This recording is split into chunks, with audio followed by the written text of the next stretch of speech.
Today we see another story in the gospel about healing. And Jesus, it's a different type of healing. It's not a physical healing. It's more of a spiritual healing. This woman had a daughter, as you see, who needed help, who needed healing, and she knew that Jesus could do this for her. He had quite a reputation around that area, and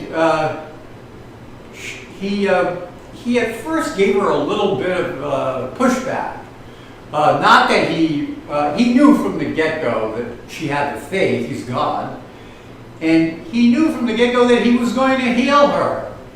But he also reminded everyone around that he was there for Israel first. And later on, the apostles would take care of the rest, mop it up, so to speak.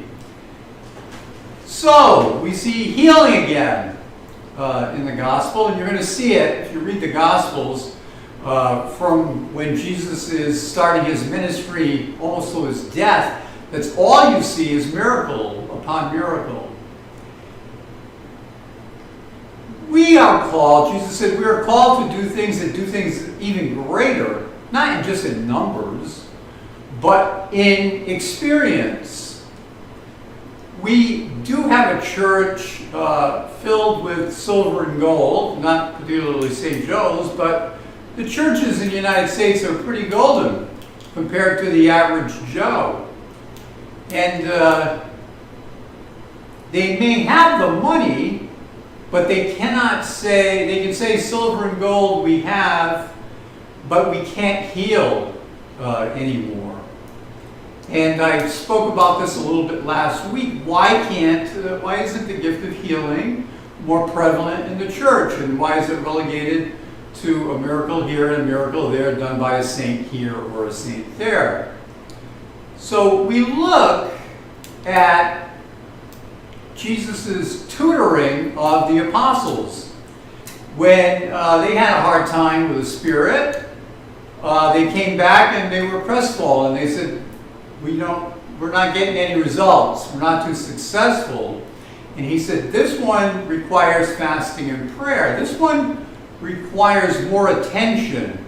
This one requires more intention and attention. So he's giving them a primer on it, a little bit of a primer, saying if first you don't succeed, then sit and fast a little bit, sit and pray a little bit, sit and meditate a little bit. And they did, and I'm sure once they did that, they got the cue from Jesus. Once they did that, they were successful. In our prayer life, I must get 30 to 40 times a week people saying, can you pray for this one? Can you pray for that one? This one's sick, that one's dying, this one has cancer, this one. And I don't know, in the past, I would just let it go and just say, God, whatever is your will, I would always pray for them. Hopefully I remember. And but I think as Christians we have to do a little bit more. That's pretty lazy. That's not really a prayer warrior, but a prayer wimp, when we just put it aside and we forget all about it.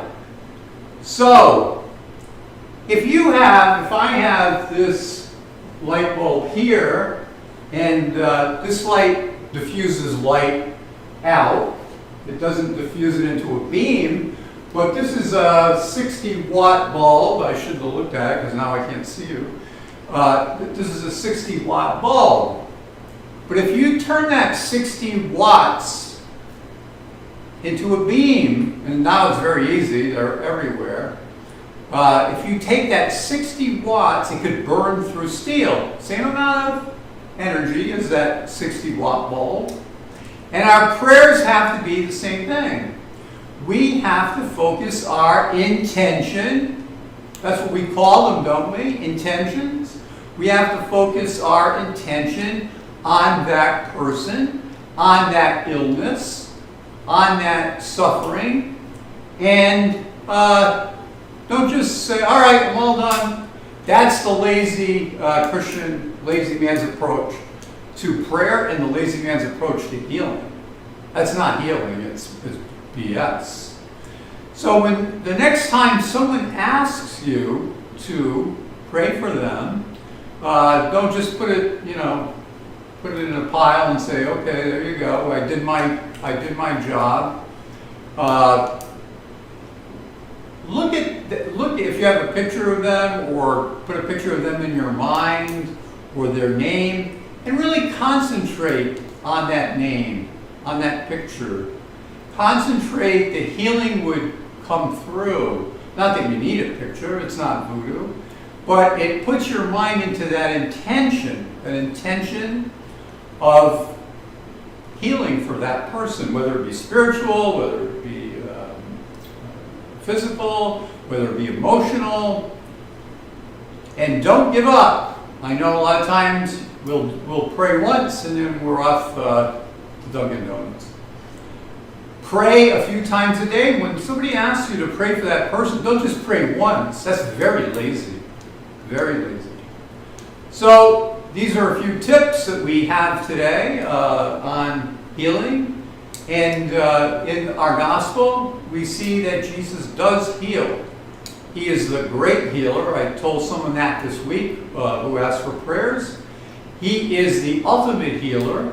There is no healing that he did that he could not do. He was 100% successful. Miracles, well, another thing when people didn't have faith. But this woman had faith, and that faith fueled her daughter's recovery, her daughter's miracle. So the next time someone asks you to pray for them, don't just think of them once as a passing thought while you're making your menu for dinner. Concentrate a few days on them till they're healed. Amen.